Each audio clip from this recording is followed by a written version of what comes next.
Hi,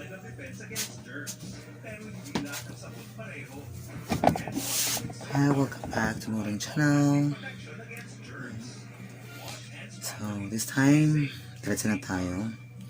We'll be talking about finding the equation of a circle with the points negative 1, 3 and 7, negative 3 as the ends of a diameter. Okay? So diretso na tayo para di masayang ang oras. First step, find the midpoint. Okay? Ano bang gamit ng midpoint? Ang gamit po ng midpoint natin dito ay para mahanap ang center. Mapapansin nyo, ang ginamit ko na lamang is x at saka x. Same lang yun. Y at saka y divided by 2. Okay? So, yung unang order pair natin, x, y. X, y palagi yan. X at saka y. Okay? So, midpoint. Unang value ng x is negative 1 plus pangalawang value ng x is 7 divided by 2. Copy lang. Y value, it's 3. Then, plus pangalawang value ng y is negative 3 divided by 2. Okay, continue. Negative 1 plus 7, magkaibang sign, subtract, it's 6 over 2, comma, magkaibang sign, positive 3, negative 3, so subtract, 3 minus 3, 0 over 2. Okay. Tuloy. Okay, copy lang. 6 divided by 2, it's 3. 0 divided by 2, it's 0. So the midpoint is 3, 0. Sinabi ko kanina, nakukunin natin ang midpoint para mahanap natin ang center. So, kung nakuha natin midpoint, ito rin yung center. So, center is 3, 0. Ang gamit ng center is para mahanap natin yung equation of a circle. So, the center is 3, 0. Ang gagawin ko dito ay change agad yung signs ng center natin. So, from positive 3, gawin natin negative 3. From 0, neutral yan. Walang positive, walang negative, so 0. Okay? So, maglalagay ako dito ng part ng equation natin.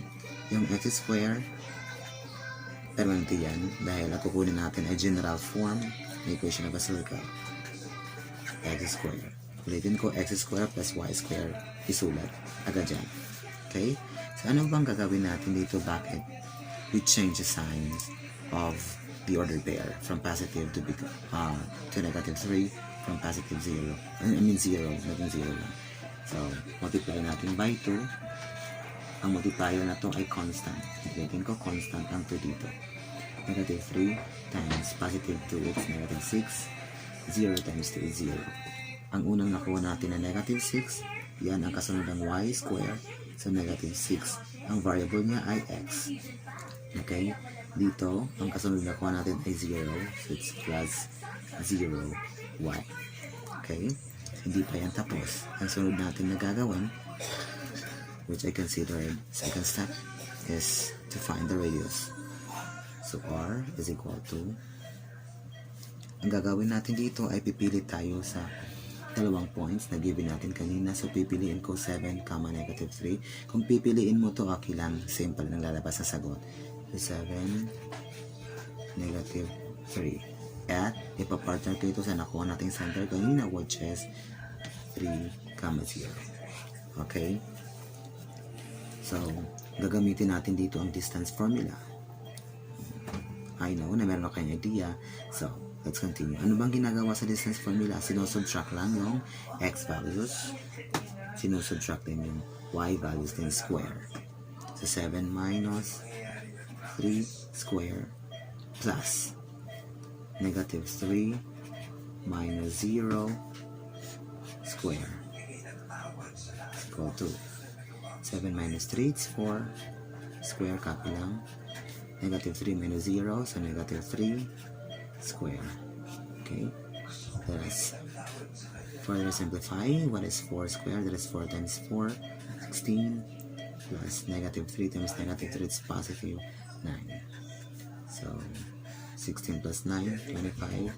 25 is a perfect square, so the answer is 5. So, ang radius natin ay 5. Ngayon naman, let's proceed to our third step.